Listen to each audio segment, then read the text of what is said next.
Professor Itzhak Fried is a professor of neurosurgery and psychiatry and biobehavioral sciences at UCLA. He heads the Cognitive Neurophysiology Laboratory and is the director of the Adult Epilepsy Surgery Program and co-director of the Seizure Disorder Center. He's also a professor of neurosurgery at Tel Aviv University in Israel. And he will be speaking about the brain that pulls the triggers, new insights into syndrome E.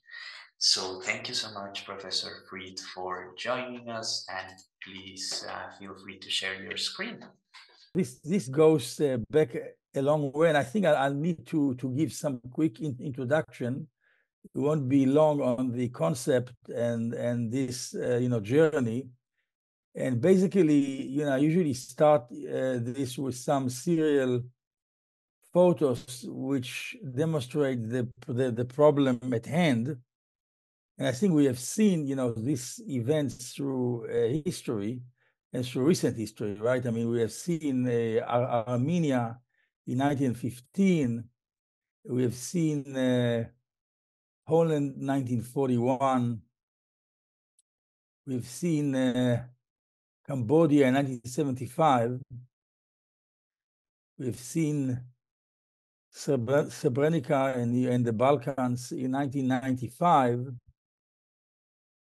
Rwanda in 1994 at the middle of the screen. Syria in 2014. Bucha in 2022.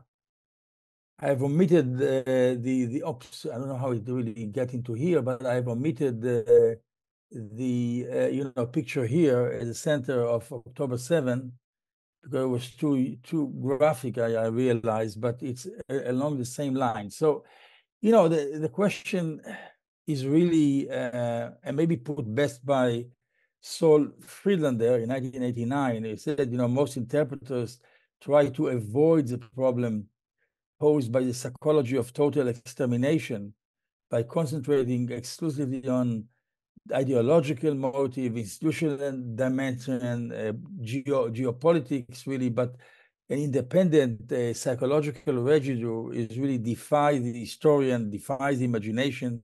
I think defies most people who really are facing this. And there is what he called an unease of interpretation, which cannot but stem from the non-congruence between intellectual probing and the blocking of intuitive comprehension. Meaning, how can it be, right? How can this happen? And briefly, there was some observation done, in the 1960s and later in the 1990s. Mainly, I would say, the books by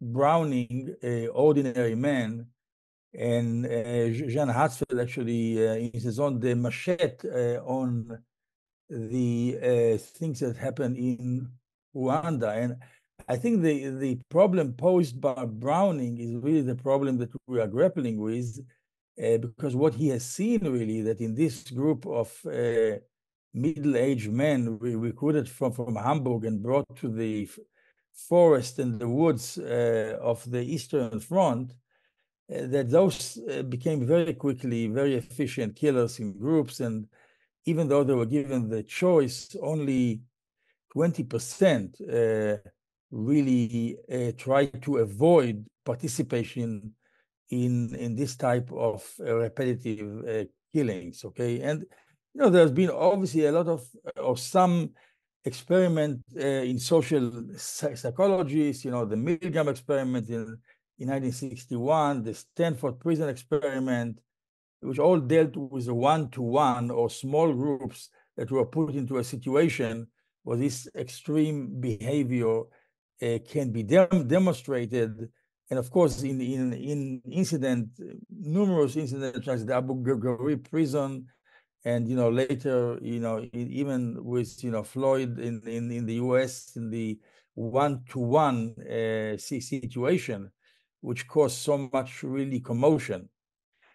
But essentially, what I tried to do many years ago in the in the Lancet is really approached this very particular transformation. I wasn't really going to provide any institutional dynamics, any any political or institutional explanation.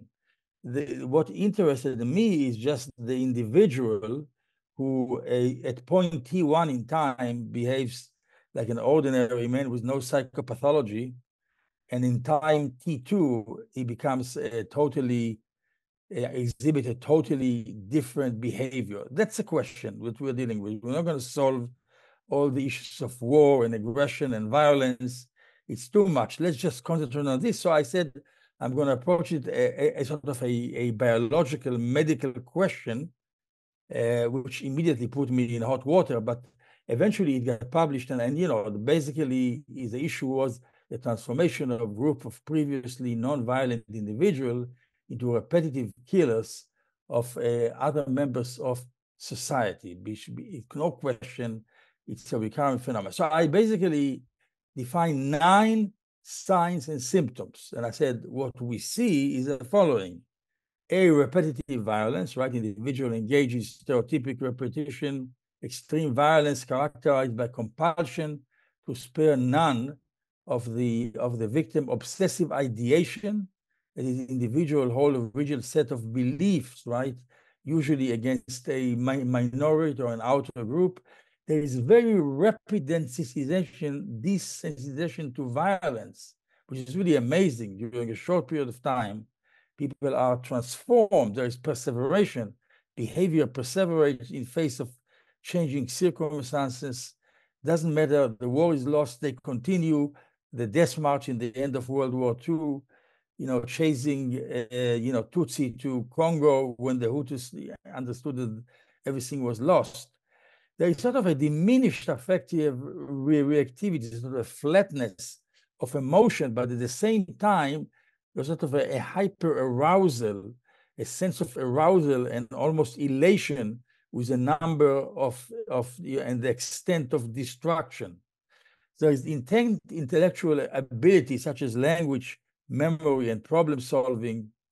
There is something very puzzling compartmentalization, meaning that individual can conduct activities seemingly in cognitive contrast. Really, they may lead normal family lives, wonderful husbands, or whatever, and yet engage in killing of families and children. And there is definitely a group dependency and contagion, meaning that the group environment is necessary for maintenance and propagation of the syndrome. So this was what it is. And really, the bottom line is what we're seeing here, and we see time and again, this situation. How can we explain that, really? So our sense of the uncanny here is indeed triggered by uncertainty as what is the really true nature of the perpetrators, right? Whenever I give, a talk about it, obviously 80% or 99% of the audience thinks that they are in that 10 or 20% that I was talking about. So the math doesn't really work, right? And we see it, 1942, 2023, the same type of one-to-one eventually killing. So, what I proposed at the time was really a pathophysiological thing, what I call a cognitive fracture, okay? And basically, the individual ceases to generate emotions appropriate to image conjured by certain categories and stimuli. And essentially, in the brain, the prefrontal cortex is really disconnected from lower centers, which is, autonomic, musculoskeletal, visceral, endocrine, which really provide a substrate for emotion, that usually people just don't go and do this kind of things. So if you think about it, it's really a model I proposed was contrast to the Freudian model, meaning that rather than having an animal within that we're trying to suppress and contain, by our superego or frontal cortex, on the contrary, we have a very hyperactive part of the prefrontal cortex, the most developed part, that is essentially devoid of a feedback. So it's a disconnection, really. It's a disconnection between the lower center and some upper centers, and an imbalance which transform, it's a vulnerability, in my opinion, of the human neuroxis, of the brain that has reached, evolution to this point in time, okay? The same mechanism that maybe is responsible for the best achievement of humanity is also responsible for the worst, okay? So what I was trying to say, and I'm trying to say, that we're not just dealing with the vague concept, but we're actually dealing with something that has a biological counterpart. For instance, just as an example, this study was done in Australia by Molenberg et al., just letting people play video game, and in one condition shooting soldiers, anonymous soldiers, and in one condition shooting civilians, and in other conditions just shooting trees or objects. You can actually see different activities in the brain. And one thing that to me is the most shocking, actually, was not really pointed out as the main finding, is really that the perceptual area, which are responsible for the perception of faces, that's what we actually do, most of the time. Our brain is specialized to perceive faces. These areas were pretty much non-active when there is a killing of soldiers, even though it was a game, right? But civilians, in normal people, obviously, it activates those areas which recognize the victim as a face, as a human being. So this issue of dehumanization and what is really the neural correlates. The other thing which they found, that certain areas in the ventromedial prefrontal area that responsible for so-called guilt and shame, these were activated in one condition and not in others, okay? So, this was essentially the model, and just to give a background, this wonderful Institute of Advanced Learning, under the directorship of Greti Mirdal and now of Sadi Lalou, and of course, was the main driving force of the incredible Alain Bert-Hose, we were able to actually put together 3 international conferences, which we term the brains that pull the triggers, okay? Because behind, you have to understand that bottom line, you have a certain impulse which starts in a certain place in the brain, and it goes down and it pulls the muscle, and the muscle moves a finger, and the finger pulls the trigger, and that's what happens. There's no denying of that chain of events, okay? You may decide that you are a dualist or a reductionist or whatever. You have to come to terms with that chain of events, okay? So our question was really how ordinary individuals become capable to do such extreme changes in behavior, right? And can neuroscience, dialogue with the human and social, lead to new insight? And can anything be done to meet the challenge and really move toward maybe prevention and containment based on those insights? And we had in the room, we put together people who never talked to each other. We put neuroscientists, sociologists, psychologists, psychiatrists, legal scholars, and we did actually get a nice, compliments in Nature. Talking about they called what we try to explain as a kill switch, and they said this is arguably the biggest challenge for interdisciplinary dialogue across the fields that consider brain and behavior, okay? So, and that book, came out, which kind of summarized those conferences. And if you look at this, it's online, we had a lot of people which contributed to it. We don't have really the time to really go into all the wonderful people that tried to really participate in it. Even Christopher Browning came, and of course, several people in France and outside from neuroscience, from sociology, from psychology, and people from the Hague, came from the International Court and the Court for Human Rights. So this was really an incredible event for all of us.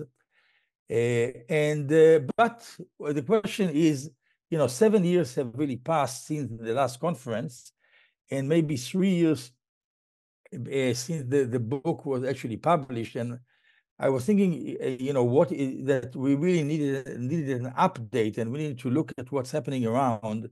And in medicine, at least, every 4 or 5 years we have a new edition of any book of knowledge, right?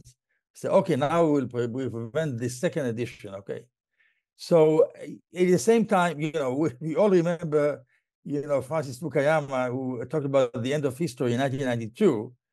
Thinking that liberal democracy is going to turn global. And now we have Steven Pinker, who tells us that really talks about the better angels of our nature and why violence has declined. But probably when you ask anybody on the street what's their impression is, I doubt that this will be the conclusion, especially now. So a few things which I want to point out in the few minutes that are left, really, that I sort of now look at it as a spectrum, what I call E1 to E4, but we have a lone perpetrator, and we're not talking about a crazy serial killer. We're talking about people like, Andreas Breivik in Norway, who killed 67 youth, belong to, who were in the families of a certain political party, and Baruch Goldstein, in Israel, who killed prayers in the cave of the ancestors. Okay, and if you look at this guy Goldstein, he was a wonderful physician. Okay, he treated patients. They said what a wonderful doctor he is. How can we explain that? Okay, of course there is an ideological framework behind all this, and this we pointed out as symptom number 2. Now, the pack is really a smaller unit. It's a very basic unit in evolution, of the human race. And of course, we see it in gangs. We see it especially in Honduras gangs, for instance. E3 is what I call a terror group, which is a bigger group, like the Sendero Luminoso in Peru, and Al-Qaeda and ISIS. And of course, E4 is what I've shown you is really the genocide and the ultimate absolute deterioration of this to a mass phenomena, which has a global, aftershocks. So, when we thought about it as a scientific question, we realized that, like many psychiatric symptoms or behavioral syndromes, there is a tendency now to really look in parallel at various levels of analysis. Okay, so the method of study can be what's called unit of analysis, molecule, cell, circuits, physiology, behavior, self-report. Domains can be emotion, cognitive states, system for social processes, arousal, regulatory system, and then psychological construct, and 3, which we really honed on, really dehumanization, empathy, and agency. Okay, so in a sense, in the new reevaluation, when you talk about documentation of behavior and self-report, we are moving in the era of social media, to GoPro cameras and WhatsApp, application and cameras and physical and virtual groups, which really are changing the observation landscape, really. And we have to take this into consideration. I mean, October 7th, we have GoPro that is actually giving you the perspective of a perpetrator, really, which we never had, really. In the cognitive fracture circuits, again, remember circuits, all right? We have the sensory areas which totally change the perception. We have the amygdala with the ventromedial prefrontal cortex, and which actually deal with that cognitive fracture. We have the temporoparietal junction, parietal areas, which deal with the self.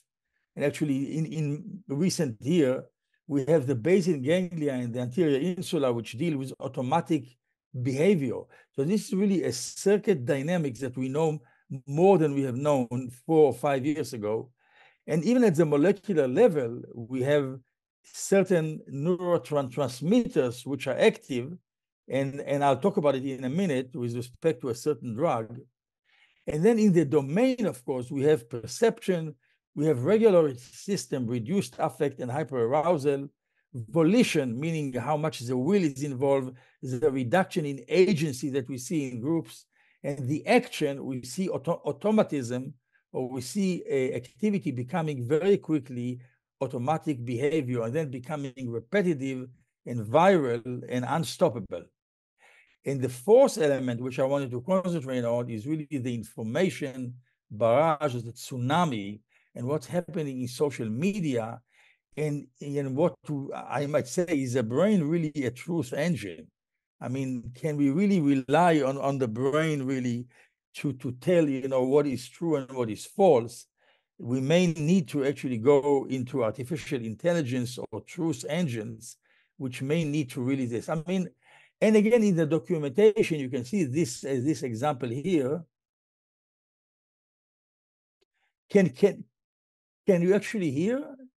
Can you hear this? No, we can't hear, I think. Huh? We can't hear, but...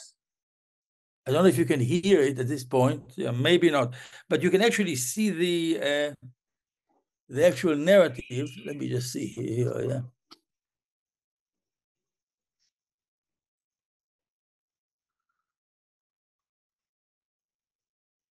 So, I mean, this was just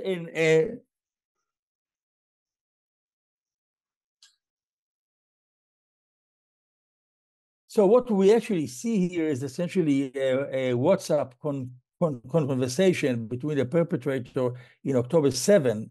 And what you see here is this type of hyper-arousal and this repetitive killing, which is present. At the same time, the compartmentalization, right? That you have basically somebody talking to his father and mother about, killing father and mothers and children. So again, this is a state, of arousal that we have described in the symptoms itself. Okay. So again, these are the systems that we are talking about. Since I'm running out of time, I won't have it, but I just mentioned another example of a molecule, which is obviously is not a cause of the syndrome, is not a cause of killing, but it is taken by people who are going to engage in such activities. It actually works on two systems in the brain, and essentially it's a combination of an amphetamine and theophylline. And this synergy between these two compounds actually gives you this hyper-arousal and concentration, which is so helpful, unfortunately, in perform these repetitive, obsessive kinds of killing at the same time, but also essentially gives you a flat affect, which enables you, unfortunately, to perform these acts efficiently. So it has been, present in ISIS, and it's been discovered recently in October 7th, and it's very much a drug that's having a mass production in Syria and in the environment. So again, I don't look at it as a cause, but it supports the fact that these systems in the brain are really involved. And finally, talking about the fourth element, which I wanted to concentrate on, the information, and to what extent, the social media can perpetrate really, and this is an example in Sri Lanka, and some of you may have followed this, the role that Facebook newsfeed has essentially in spreading rumors and essentially leading to this. This was covered in the New York Times and in other, and that really raises obviously a lot of regulatory issues that are beyond discussion right now. And finally, talking about the brain, I mean, how to build a truth engine is actually a documentary done now by Friedrich Moser, which has premiered in Austin a few weeks ago.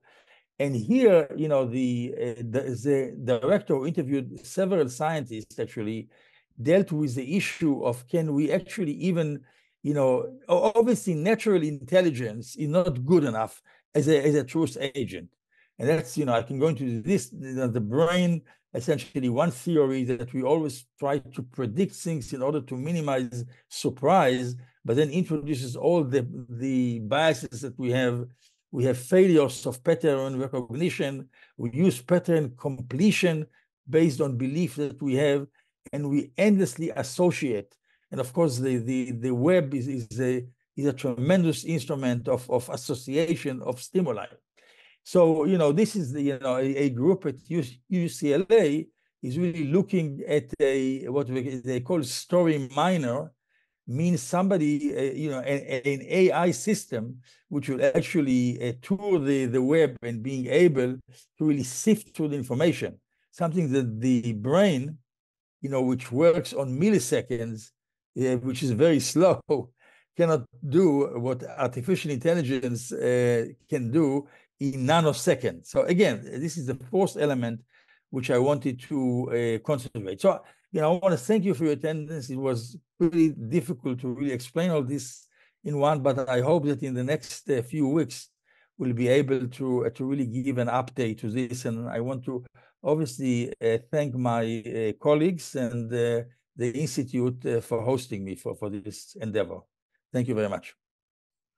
Thank you so much, Professor Fried. I think, yes, we have a question from Sadi.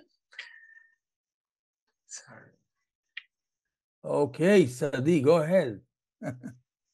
We can't hear you, Sadi, I think.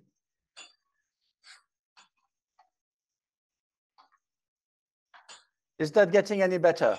Yes. Perfect. Very good. Thank you. So sorry for asking the question again. Itzhak, I love this. And I was especially interested about what you said about hyperarousal, okay, in these states. And so, Jacques Semelin was among others, but he demonstrated very well that the first step is to dehumanize, right? And the victim. And so I'm wondering, it's like, and I'm looking at your imaging, right?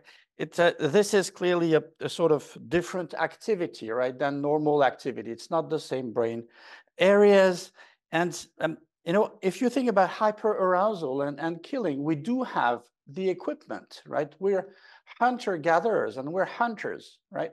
And so we have absolutely no inhibition in hunting and killing non-humans.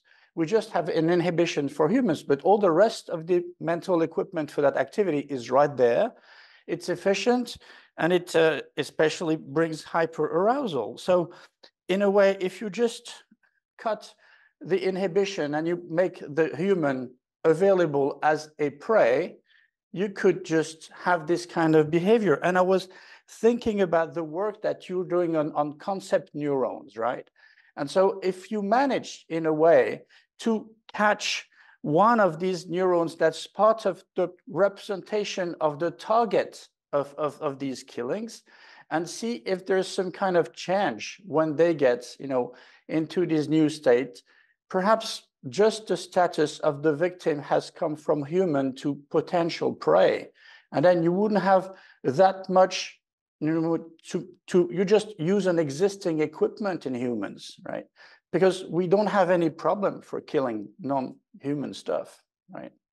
So is this something that you could look at, or technically it's probably feasible? I mean, yeah, I think obviously once, it is an object and not human, then, maybe because of hunting, but, still, even, our ancestors didn't hunt, a million, zebras, so they basically hunted two, and then they sat down and ate it, okay? So there is something which is just beyond the hunting. You're absolutely right, and I think the whole issue of dehumanization is that actually it changes your perception, really, your concept, really. Your concept now of something that stands in front of you is an object, okay? If you look at the face, if you perceived it as a face, your brain is wired, so you're not going to go and kill them unless you're under threat, in a special conditions, okay? So, but I think it's beyond an hunting instinct, because, even animals, they don't just kill 1,000 animals. I mean, basically, it's based on a homeostasis. So there is a certain compulsion and repetition here, and automatism, which doesn't stop really, right? So once it starts going, it's amplified. It's amplified. Okay, but Sadi, I just remember, because a lot of your research in the past has been based on cameras, right, which were placed because you were trying to provide the first perspective, right, of anybody. And I think now sort of this first perspective with the GoPro camera, and with all the technology that we have, unfortunately, I mean, we can actually see that, yeah. But when we were doing this with the training of the Norwegian police, and we saw them when they were training to kill terrorists, basically, it's indeed at the very moment it happens. It's not, there's not much thought. They're using reflexes, right? Just like such man says, you're on the stream and canoeing, and it's there. What's your embodied competences are taking over. So once the loop is stopped, yeah, I mean, I think this has to do really, and probably Professor Berthoz would agree with me. This probably has to do with internalization of this into mechanism of automatic mechanism in the brain, and maybe the chief one is the basal ganglia, which is sort of a motor action kind of center. Okay, that you don't really need to use your much thinking anymore, right? It becomes, that's the problem when you get completely desensitized and automata. Then what happened is really a dehumanization of both victim and perpetrator. The perpetrators are becoming automatic agents essentially, and the victims, of course, are becoming object for them. And that's a vicious cycle. Thank you. Yes, I think we have one from Professor Berthoz. Hello, Itzhak. Hello, Alain. Good to see you. A few very precise questions. Thank you very much. There is a big need for, as you say, updating. Now, my first question concerns faces. We know that when you recognize a face, you activate the fusiform. But when you look at somebody eyes to eyes, then there is the activation of the amygdala. Is there any evidence that these people have a dissociation between the operation of the fusiform and the amygdala? It's a technical question, but it would be interesting to see if there would be. Yeah, obviously, there is no study. I have three short questions. Okay, go ahead. I'm sorry. Yeah. Okay, I mean, I'll just give you an answer for that question quickly, meaning that we haven't put you haven't put anybody of this in an fMRI. You can maybe simulate a situation and see. But obviously, the eye contact is a very powerful, that's right, emotional stimulus. Yeah. Right. So what happened? I think probably people would avoid an eye contact in this kind of situation. Yeah. Okay.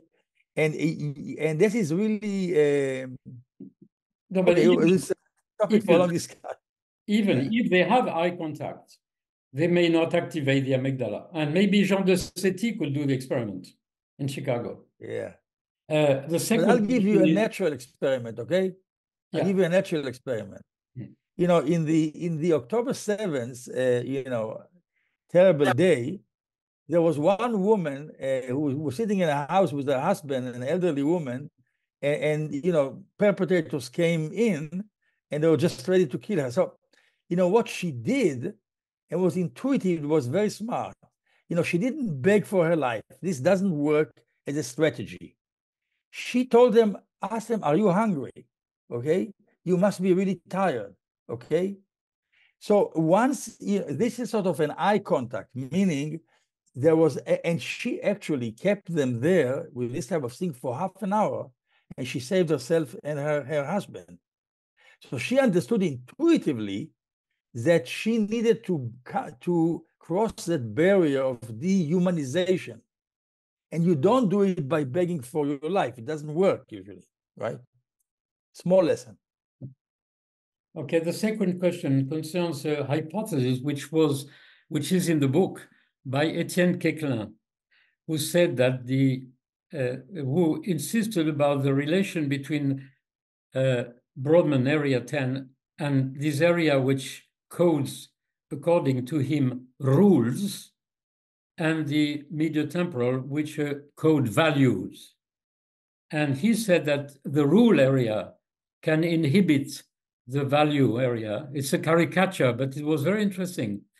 And that if you have the rule area very active, which is probably the case in these people who are under ideological, very, very strong rules, then you can surprise. What do you think of is this kind of hypothesis by Etienne still in? Is there any possibility to I verify? think so. In fact, one of the things which I was planning is to talk to Etienne, and he's also on your advisory board, right? So definitely, I talked to him at the time about it, but I'm very interested.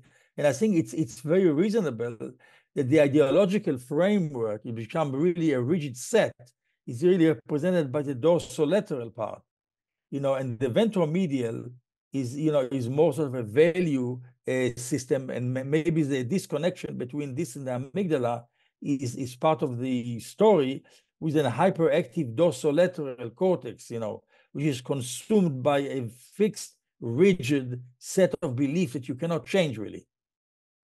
And then the last question is, in one of your summary slides, I did not see the component which is what we could call social norm, the group effect, because in your initial hypothesis, you mentioned always, this is always in a group, very often, yes.